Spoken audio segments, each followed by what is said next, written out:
Warga Palembang dihebohkan dengan beredarnya surat di grup WhatsApp terkait adanya kegiatan sumpah pocong di Musolah Al-Manan, Kelurahan 1 Ilir, Kecamatan Ilir Timur 2, Palembang.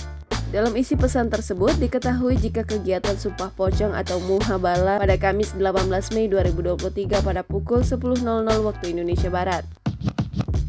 Kegiatan ini dilaksanakan lantaran adanya tuduhan pencabulan yang dilakukan oleh seseorang atau yang akan melakukan sumpah pocong terhadap seorang wanita. Tribunsumsel.com coba mencari tahu kebenaran dari surat yang beredar tersebut. Adapun Kapolsek Ilir Timur 2 Palembang, Kompol Fadilah Ermi melalui Kanit Reskrim Ibda Armansa Gusnata membenarkan kegiatan tersebut. Sementara itu, dari isi surat yang beredar diketahui orang yang tengah melakukan sumpah pocong kini berstatus sebagai tersangka kasus pencabulan. Berdasarkan laporan polisi di Polda Sumsel yang dimuat pada tanggal 16 Juni 2022. Melalui sumpah pocong atau muhabala tersebut, pihak tersangka turut menantang pelapor untuk melakukan hal yang sama jika merasa benar terhadap tuduhan terhadap tersangka mengenai kasus pencabulan tersebut.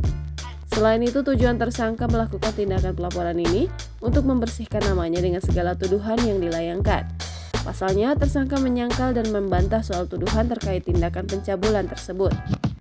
Di kegiatan sumpah pocong itu, si tersangka turut membawa keluarga, istri dan anak sebagai jaminan dan bukti dirinya benar tidak melakukan tindakan yang dituduhkan pelapor.